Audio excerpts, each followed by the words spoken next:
Magandang umaga po. Ngayon po ay araw ng linggo at tayo po ay muling sasamba sa Panginoon. Maraming salamat po sa ating Diyos na binibigyan po tayo ng patuloy na pagkakataon upang sumamba sa gitna po ng mga pangambahin, ng mga takot. Nandito po tayo at tayo po ay sumasamba, umaawit at nagpupuri. Kaya dakila ang Panginoon sa kanyang paggagabay sa ating pagprotekta at alam po natin na kahit anuman po ang mangyari, alam po natin na hindi tayo pababayaan ng Panginoon. Kaya sa linggo na ito, tayo po ay sumamba, magpuri at umawit sa Panginoon. Bago po tayo magsimula, tayo po ay maglaan ng panalangin ng 1 o hanggang 2 minuto. Isama po natin sa ating panalangin ang Joaquin family. Isama po natin si Ate Che sa ating panalangin, ang patuloy na kagalingan sa Kanya, ang patuloy na pagyakap ng Panginoon sa mga oras na ito, ang patuloy na wisdom para mas lalo pa po siyang magamit sa mga gawain ng Panginoon. At isama rin po natin ang young adult, ang ating Ministry of the Week. Isama po natin ang mga young adult na mga nagtatrabaho. Isama po natin ang pag-iingat ng Panginoon sa mga young adult na umaalis ng bahay para magtrabaho. Isama rin natin yung mga young adult na nagtatrabaho rin sa bahay ang magkaroon ng time, especially ng time, quality time sa Panginoon. Huwag mapabayaan ng spiritual life. Panalangin natin na mas maging magamit pa rin ng Panginoon ang mga young adult kahit na nasa bahay, work from home, or nasa loob man po ng office. At ang mga gawain ng young adult, ang mga fellowships, ang mga linano ng mga leaders, nila Ate Jessica, nila Ate Saint, ipanalangin natin na ito po ay mangyari according sa plano ng Panginoon. Ipanalangin po natin ang bawat isa sa young adult. Tayo po ay manalangin.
Sabi po sa Psalm 84 verses 1 to 5, How lovely is your dwelling place, O Lord of heaven's armies.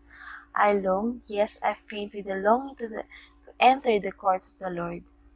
With my whole being, body and soul, I will shout joyfully to the living God. Even the sparrow finds a home in the swallow builds her nest and raises her young at a place near your altar, O Lord of heaven's armies, my King and my God. What joy for those who can live in your house, always singing your praises. What joy for those whose strength comes from the Lord, who have set their minds on a pilgrimage to Jerusalem. Tayo po'y manalangin. Aming Panginoon Diyos na tapat, dakila, mabuti sa lahat. Maraming salamat po sa panibagong araw, panibagong linggo na kami po'y nabigyan ng pagkakataon na sumamba sa inyo. Tunay nga po na bawat umaga, bawat araw ay biyaya.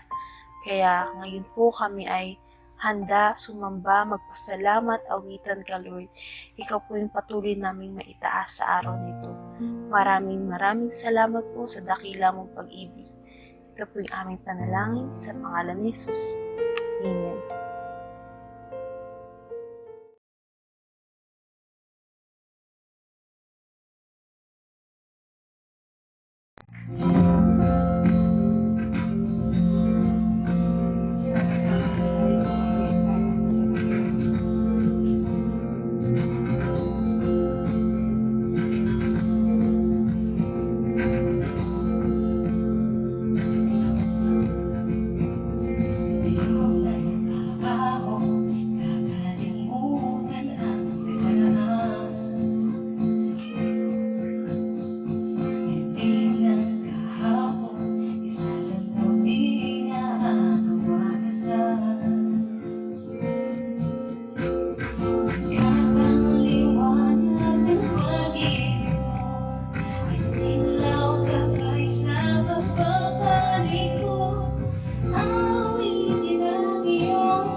Lumulog sa lalim, kamuhian ang iyong hangarin.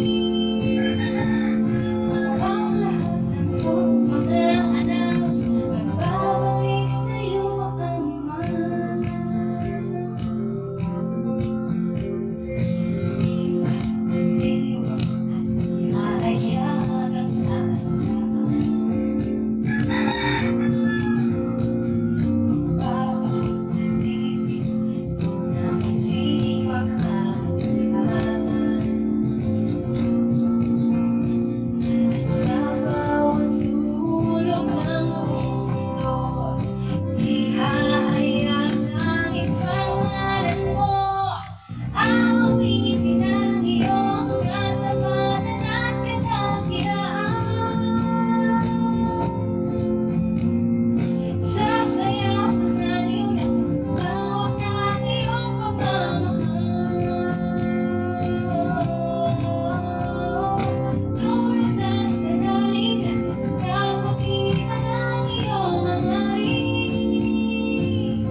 can it be that you, my king, will die for me? Amazing love, I know it's true. And it's my joy to honor you in all I do. I honor you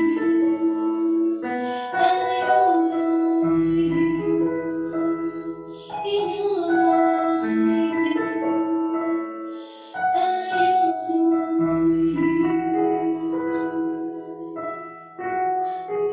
I honor you.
Ayan, magandang umaga po muli sa lahat.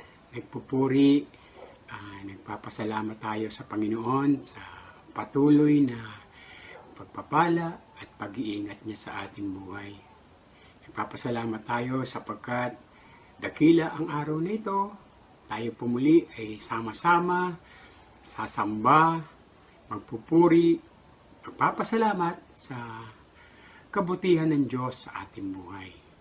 Magpakatatag po tayo, magpalakasan po tayo, at patuloy po na maglingkod po tayo ng may katapatan sa ating Panginoon. Sapagkat siya ang ating Diyos na pinaglilingkuran ay nakakaalam ng pinakamabuti para sa atin. Hindi po natin alam kung kailan matatapos itong pandemya na ito, pero patuloy po na ipagkatiwala po natin ang lahat ng ito sapagkat alam naman po natin na siya po ang may kontrol ng lahat ng bagay. Ayan, maraming salamat po.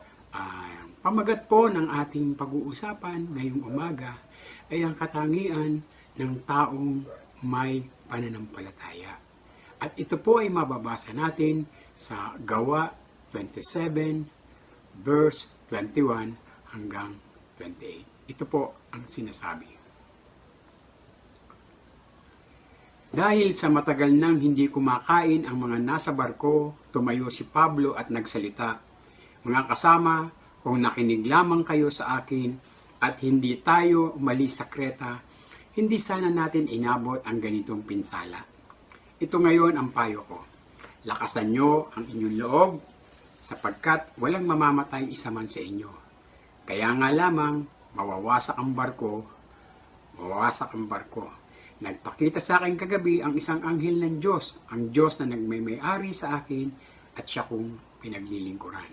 At sinabi niya sa akin, huwag kang matakot, Pablo. Dapat kang humarap sa emperador. Alang-alang sa iyo'y ililigtas ng Diyos ang lahat ng mga kasama mo na naglalakbay. Kaya tibayan ninyo ang inyong loob, mga kasama. Nananalig ako sa Diyos na mangyayari ang lahat ayon sa sinabi niya sa akin. Kaya lamang, mapapadpad tayo sa 10 sa 14 ng gabi na noon na kami sa 10, 14 ng gabi na noon kami napadpad sa gitna ng dagat, Mediteraneo.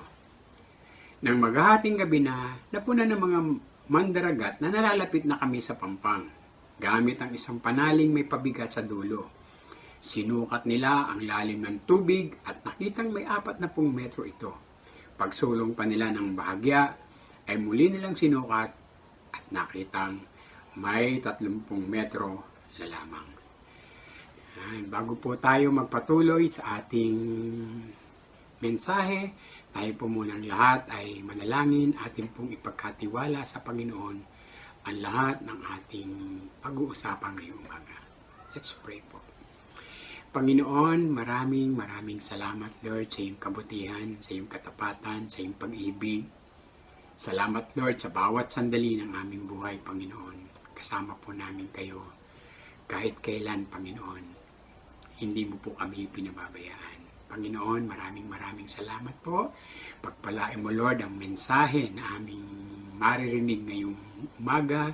Pagpalain niyo po ako ng iyong lingkod. Pangunahan niyo po ako sa lahat ng aking sasabihin. Kayo, Panginoon, ang mahahayag.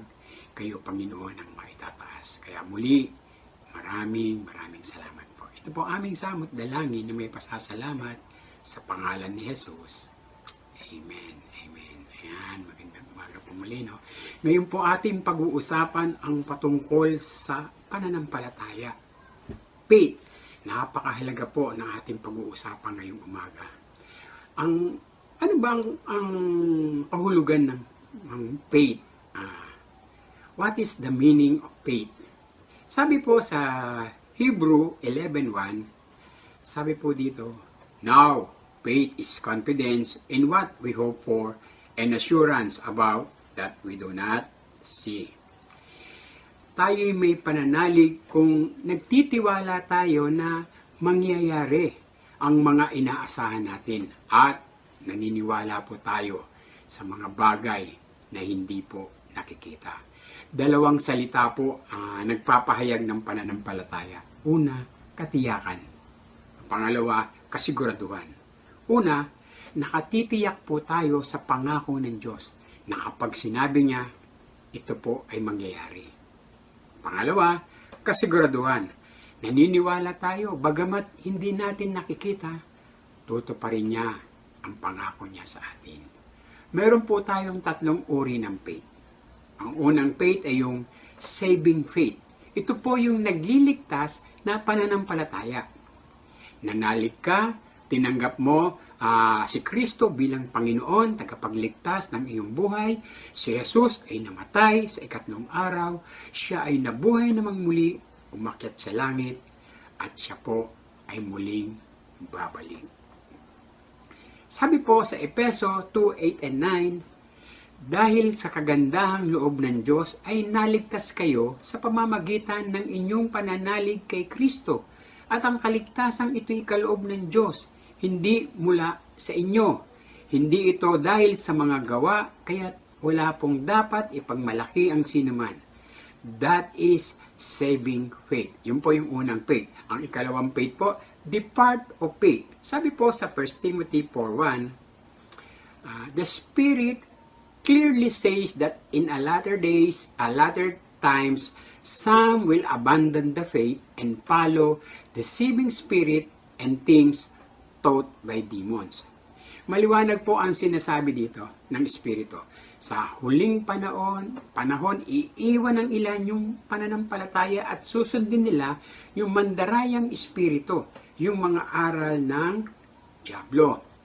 Ang tinutukoy na faith po dito ay yung katuruan o teaching o doctrine. Hindi yun yung kaligtasan sa pananampalataya. Ang reminder po sa atin, sa huling panahon, marami ang maililigaw sa ating katuruan at malalayo sa katotohanan at pananampalataya. Ayan. Ang ikatlong faith, ito yung faith in God's power or faith in God's can do. Pananampalataya sa magagawa ng Diyos, at ito yung ating tatalakayin sa umagang ito. Sabi po sa Acts 27, verse 21 hanggang 28. Ito po yung paglalayag ni Apostol Pablo patungong Roma. konting background lang po para maunawaan natin bago tayo makarating dito sa ating message o sa text na ating binasa. Ang paglalayag po ni Pablo patungong Roma, sabi dito, walang papantay daw po dito sa kamanghamanghang karanasan ni Apostol Pablo dito sa dagat na ito. Alam niyo po ba na nabalam yung kanilang paglalakbay dahil sa bagyo? And then pinayuhan po sila ni Pablo. Sabi po ni Pablo, wika niya, nakikita ko ang paglalayag na ito'y magbubunga ng malaking kapinsalaan sa kargamento at sa barko at manganganib ang buhay natin. Ngunit, mas pinahalagahan ng kapitan ng sundalo ang salita po ng may-ari ng barko at ng kapitan ng barko. Kaya, kaysa sa payo ni Apostol Pablo, hindi raw magandang daungan kung taglamig ang lugar na iyon, yung daungan na yan. Kaya, ang nangyari, ito po yung nangyari. Nakakasalubong po nila yung napakalakas na bagyo na nakamamatay. At sa sumunod na araw, dahil patuloy po yung bagyo, tinatapon na nila yung mga kargamento, matagal nilang din nakita yung araw at bituin, at hindi humuhupa yung bagyo. Nawalan na po sila ng pag-asa, makaligtas pa. Naalala ko nga po yung kapatid natin na si Brother Royland Catoy, no? Ito po ay nakaranas ng talagang matinding bagyo. At nakasabay niya po sa barko na yan si Pastor Rolly Umilio. At yun po yung inanong pagkakataon ni Pastor Rolly Umilio na sharean sila yung mga sakay ng barko na yun. At ang nangyari, nakakilala siya sa Panginoon at ngayon po ay nasa naging member po siya ng simbahan namin. Pero tandaan po natin, sabi dito, ito po yung sa simula pa lamang na binasa natin, dito po tayo magsisimula sa sa passage na to.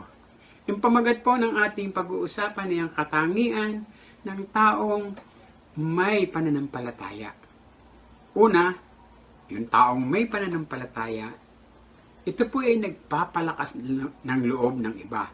Sabi po sa verse 21-23, dahil matagal nang hindi kumakain ang mga nasa barko, tumayo si Pablo at nagsalita, mga kasama, kung nakinig lamang kayo sa akin at di tayo umalis sa Kreta, hindi na sana natin inabot ang ganitong pinsala. Ito ngayon ang payo ko, lakasan nyo ang inyong loob sapagkat walang mamamatay isa man sa inyo. Kaya nga lamang, mawawasak ang barko. Nagpakita sa akin kagabi ang isang anghel ng Diyos, ang Diyos na nagmay-ari sa akin at siya kong pinaglilingkuran.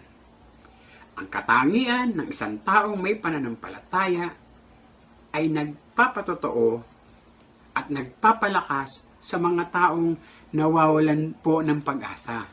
Kaya nga sabi niya po sa verse 22, lakasan nyo ang inyong loob sapagkat walang maaano sa inyo.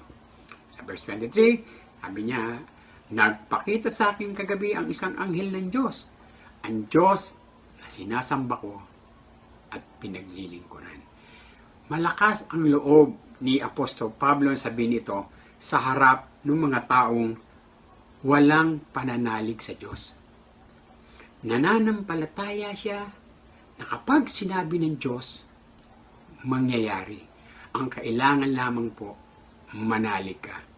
Yan po yung ni Apostol Pablo.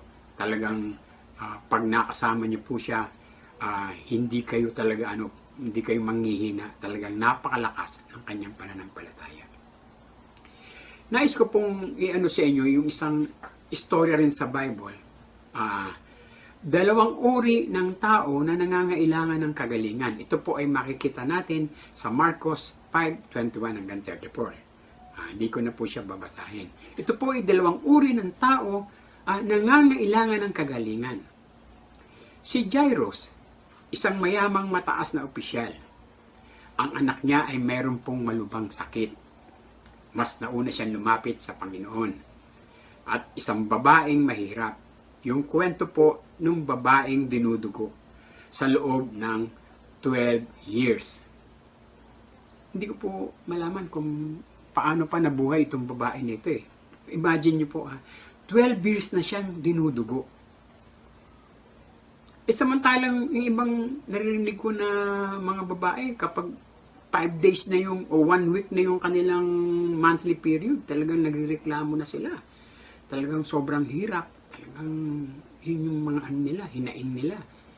Pero imagine po ninyo ito, itong babae na ito na dinudugo ay 12 years na.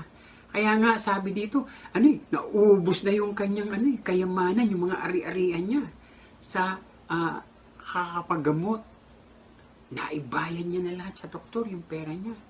Kaya nga talagang wala na siyang maibabayad pa. Kaya this time, narinig niya yung ng Panginoon. Alam niyo po, sa panahon na yan, kapag ang isang babae po ay dinudugo, siya ay ceremonially unclean. Hindi po siya pwedeng makihalubilo sa mga tao. Napakaraming hadlang para makalapit siya sa Panginoon. Una, inisip niya na na hindi siya mahalaga sa Panginoon. Yun ang unang-unang naisip niya. Wala akong halaga sa Panginoon. Tapos nakita niya, papunta pa kay Jairus na napakayaman, isang mayamang opisyal. Naisip niya, bakit ko pa aabalahin ng Panginoon? At ang isang bagay po na naiisip niya, bakit last resort na yung ginawa niyang paglapit sa Panginoon? Na wala na siya talagang patutunguhan. Huling na lang niya. Kaya, subalit, sabi po dito, isinantabi niya lahat yung mga dahilan na yun. Sa pamamagitan po ng pananampalataya, sumiksik siya sa mga tao. Inisip niya na mahipo ko lamang yung laylayan ng damit niya, gagaling ako. Ilan po yung pumasok sa isip niya. Dahil sa kanyang pananampalataya, alam niyo po, pinaralangalan ito ng Panginoon Hesus. Napakagandang aral po yung itinuro nito sa atin. Alam niyo po, sa totoo lang, hindi naman pare-parehas yung antas ng degree ng faith ng bawat isa. Yung babae pong may sakit, mahina po yung kanyang pananampalataya. Subalit, tandaan po natin, ang Panginoon po ay tumutugon sa ating pananampalataya, gaano man daw ito kalaki o kaliit. Kapag tayo ay nanalig, ipinapakita niya sa atin yung kanyang kapangyarihan. This time, nung nahipo niya na ilaylayan, tumigil ang Panginoon Samantalang si Jairus nagmamadali na kasi maluba na yung dying na rin yung anak niya. Pero tumigil ang Panginoon at lumingon. Hinanap niya yung kung sino man yung humipo sa kanya. Sabi pa nga ng mga alagad sa kanya rito, pag basahin niyo po yung Mark 5 na yan, 21, ang sabi po nung mga alagad sa kanya, Lord, ang daming tao rito, tatanungin mo kami kung sino ang humipo sa'yo. Pero, alam ng babae yung nangyari sa kanya. Alam niya yung himalang ginawa sa kanya ng Panginoon. Alam niyo po, kapag mayroong ginawang himala sa atin ng Panginoon, hindi niyo po ito maitatago. Talagang ilalantad niyo ito, sasabihin niyo sa kanila kung ano yung ginawa sa iyo ng Panginoon. At yung babaeng ito, nung nalaman niya na hinahanap siya ng Panginoon, nagpatira pa siya at lumuhod siya at hinalik siya sa paa ng Panginoon. At dito po makikita natin, pwede naman talagang lagpasan na lang ng Panginoon kasi totoo naman, marami naman talagang tao Pero makikita po natin dito, hindi mahalaga, sabi dito, mas binigyan ng pahalaga ng Panginoon yung babae na makilala siya bilang tagapagligtas. Nais ng Panginoong Jesus na makilala siya ng babae, hindi lamang siya nagpapagaling ng karamdaman. Nais ng Panginoon na kilalanin din siya ng babae na maging tagapagligtas niya. At lumapit ito sa kanya. At anuman, sabi po dito, anuman yung kalalagayan natin sa buhay, lumapit po tayo sa Panginoon.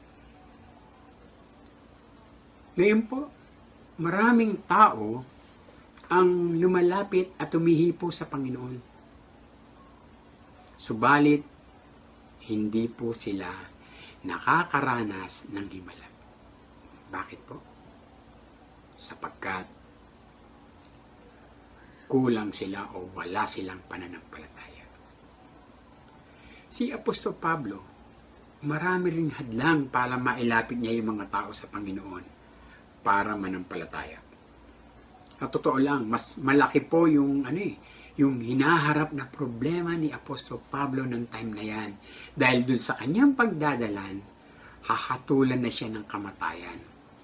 Pero sa kabila ng lahat, nagpapalakas pa rin siya ng loob ng mga taong nawawalan ng pag-asa at puno ng problema. Mga kapatid, marami tayong mga kapatiran na dumadaan sa matinding pagsubok at problema. Gumawa tayo ng paraan para maabot natin sila, matulungan natin sila. Ang application po sa atin dito ay bawat isa sa atin ay may pananagutan. May pananagutan po tayo sa isa't isa. Sabi sa Hebreo 10:24 hanggang 25, sikapin din natin gisingin ang damdamin ng bawat isa sa pagmamahal sa kapwa at sa paggawa ng mabuti. Huwag nating kaliligtaan ang pagdalo sa ating pagtitipon gaya ng nakasanayan ng iba. Sa halip, palakasin natin ang loob ng isa't isa, lalo na ngayong nakikita natin malapit na ang araw ng Panginoon. Magpaalalahanan po tayo sa isa't isa. Himukin po natin ang ating mga kapatiran na magpatuloy sa pagdalo sa ating mga pagtitipon, gaya ng ginagawa natin ngayon. Palakasin po natin yung loob ng isa't isa, patatagin sila at bigyan ng pag-asa. Ano ang katangian ng taong may pananampalataya? Number 1, ito raw ay nagpapalakas ng loob ng iba. Number 2, nananangan, katangian ng taong may pananampalataya, nananangan sa magagawa ng Diyos at sa kanyang mga salita. Sabi po sa Acts 27:22 hanggang 25, ito ngayon yung payo ko. Lakasan nyo ang inyong loob sapagkat walang mamamatay isa man sa inyo. Kaya nga lamang mawawasak ang barko. Nagpakita sa akin kagabi ang isang anghel ng Diyos, ang Diyos na nagmay-ari sa akin na siya kong pinaglilingkuran. At sinabi niya sa akin, huwag kang matakot, Pablo, dapat kang humarap sa emperador. Alang-alang sa iyo'y ililigtas ng Diyos ang lahat ng mga kasama mong naglalakbay. Kaya tibayan ninyo ang inyong loob, mga kasama, nananalig ako sa Diyos na mangyayari ang lahat ayon sa sinabi niya sa akin. Ang katangian po ng taong may pananampalataya ay nananangan sa magagawa ng Diyos at sa kanyang salita. Dito makikita po natin yung pagtitiwala ni Apostol Pablo sa salita ng Diyos. Hinimok niya silang kumain. Kailangan nyo ito upang kayo ay makaligtas. Hindi maaano ang sino man sa inyo. Sabi po sa verse 26, lumakas ang loob ng lahat at sila'y kumain din. Dahil po sa pananalig ni Apostol Pablo sa magagawa ng Diyos at sa kanyang mga salita, lahat ay lumakas at sumunod kay Pablo. Balikan po natin yung istorya ni Jairus at saka yung babaeng dinudugo. Nakita ni ni Jairus yung ginawang himala ng Panginoon dun sa babaeng dinudugo. Hindi po madali kay Jairus o bilang mataas na opisyal na lumapit sa Panginoong Yesus sapagkat hindi po ito katanggap-tanggap doon sa mga Pariseo. Subalit, wala pong magawa si Jairus noong time na yan sapagkat desperado na siya. Para sa kanya, mawala na yung mga kaibigan ko na yan. Huwag lang mawala yung kanyang anak. Ito po yung naranasan ni Jairus noong time na yan. Kaya malakas yung loob niya. Alam niyo po, yung pag tinuloy niyo po yung basa niyan, sinabihan, dumating na yung mga mga alalay ni Jairus. At sinabihan siya na, Panginoon, wag niyo na pong abalahin Master, wag niyo na pong abalahin ng Panginoong Jesus. Kasi patay na po yung anak niyo. Siyempre, si Jairus, nakita niya yung ginawa ng Panginoon na himala kay Kaya kahit patay na yung kanyang anak, isinama niya pa rin ang Panginoong Jesus. Alam niyo po, dahil sa pananampalataya ni Jairus, naligtas yung kanyang anak. Dahil sa kanyang pananampalataya. Nanalig siya sa Panginoon. Bagamat hindi niya alam kung ano yung mangyayari, hindi niya alam kung ano yung inaasahan niya. Pero dahil meron siyang pananampalataya, naibalik yung buhay ng kanyang anak. Ayan. Ayan. Ang katangian po ng isang taong may pananampalataya, sabi dito, yung una ay siya po ay nagpapalakas ng loob ng iba. At yung pangalawa, nananangan sa magagawa ng Diyos. At ang pangatlo, ang katangian ng isang taong may pananampalataya ay nagagalak sa gitna ng problema. Ayan. Sabi po sa Filipos 4:4, magala kayo lagi sa Panginoon, inuulit ko, magala kayo. 10 ulit po na binanggit ito na higit pa sa salitang magalak. Parang napakahirap po na magpahayag ng kagalakan sa mga tao o sa ating iglesia habang ikaw po ay nasa kulungan at dumaranas ng hirap. Subalit, yung karakter na ito ni Apostol Pablo ay nagbibigay ng aral o mahalagang lesson sa atin. Bagamat hindi po maganda yung kanyang sitwasyon at kalalagayan, si Apostol Pablo ay puno pa rin ng kagalakan. Sapagkat alam niya kung sino yung kanyang Diyos na kanyang pinaglilingkuran. Hindi niya po tinitignan kung ano yung mga nangyayari o ano yung sitwasyon sa kanyang buhay. Kaya mayroon siyang kagalakan. Pag hindi daw po natin tinitignan yung mga nakaraan o mga ginawa na sa atin ng Panginoon, talagang mawawalan tayo ng pag-asa, mawawalan ka ng pananampalataya. Pero si Apostol Pablo, ito po yung susi ng kanyang pananampalataya. Dahil nakita niya na yung napakaraming ginawang himala ng Diyos sa buhay niya. Kung paano siya iningatan, kung paano siya ginabayan, kung paano siya sinasamahan, napakarami niya na pong paghihirap na dinanas. Pero lahat po yun ay nalagpasan niya. Tandaan daw po natin, ang kagalakan po ay hindi nakasandig dun sa mga pangyayari sa buhay mo. Dapat daw po, ito'y nakasandig sa ginagawa ng Diyos sa buhay mo.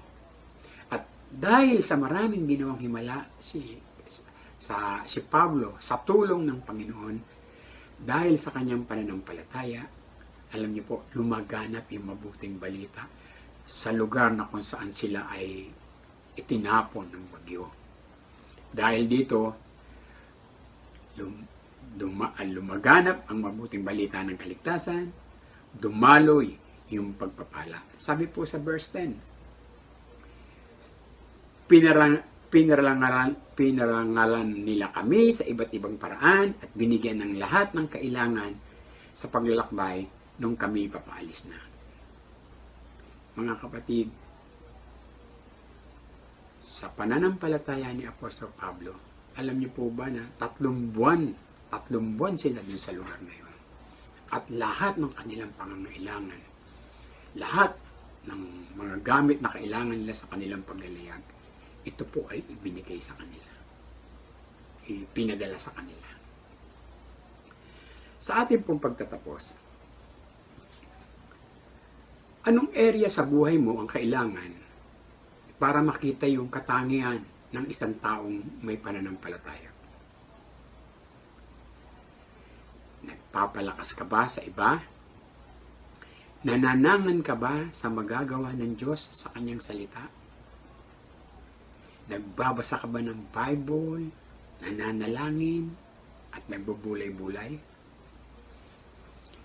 Nagagalak ka ba sa gitna ng problema at pagsubok? Patuloy po tayong manampalataya sa ating Panginoon. Pagkatiwala natin sa Kanya ang lahat sa ating buhay. Tayo pong lahat ay manalangin. Let's pray. Dakilang Diyos, aming Ama, muli po ay nagpupuri, nagpapasalamat kami sa araw na ito. Lord, salamat po. Bagamat alam po namin yung aming mga kalalagayan, yung kalalagayan ng bawat isa sa amin. Hanggang ngayon, alam ko marami pa rin mga kapatiran ang nakakaranas ng hindi magandang sitwasyon. Pero tulungan niyo nga po, Panginoon, katulad ng napag-usapan namin na palakasin namin ang bawat isa sapagkat ito po ay katungkulan namin na ipalakasin ang isa't isa at bigyan sila ng pag-asa, Panginoon. Dalangin ko po ang patuloy ng pagkakaloob mo sa amin ng pananampalataya na kung saan patuloy na aanuhin po namin yung magagawa mo. Kikilalanin po namin yung magagawa mo sa aming buhay. At nananangan kami sa iyong mga salita. Lord, alam po namin na hindi madali na maging masaya o magalak sa kabila ng mga nararanasan namin ito. Pero Lord, alam po namin na dapat naming harapin ito katulad ni Apostol Pablo, nagagalak sa gitna ng mga problema at pagsubok. Kaya Panginoon, maraming salamat. Pagpalain niyo po kami lahat, Lord. Hindi po namin alam kung hanggang kailan matatapos itong problema, mga pagsubok namin. Pero ang alam namin, Panginoon, kasama ka namin. Hindi mo kami pababayaan. Kayo ang aming Diyos na nangako sa amin, Panginoon. At tunay na pinangahawakan namin na yung mga salita. Bibigay pag-asa sa amin. Kaya Panginoon, maraming salamat. Pagpalain niyo po kami lahat. Po kami samot dalangin sa pangalan ni Jesus. Amen. Amen. Yan, magandang umaga po muli sa lahat. Patuloy na mag-iingat tayo. At patuloy na ipanalangin po natin ang isa't isa. Salamat po. God bless po sa lahat.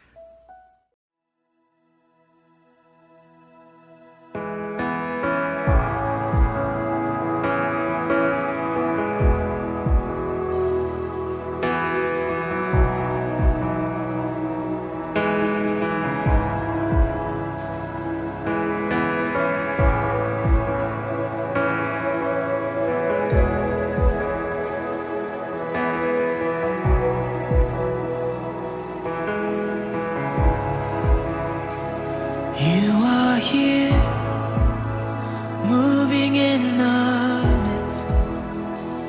I worship you, I worship you.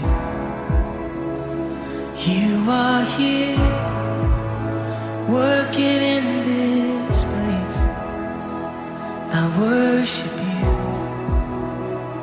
I worship you.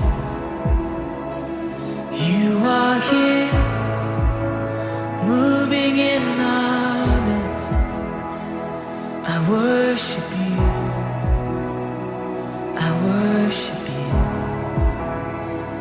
You are here, working in this place. I worship you. I worship you. You are waymaker, miracle worker, promise keeper, light in the darkness. My God, that is who you are. Waymaker, miracle worker, promise keeper, light in the darkness. My God, that is who you are. You are here.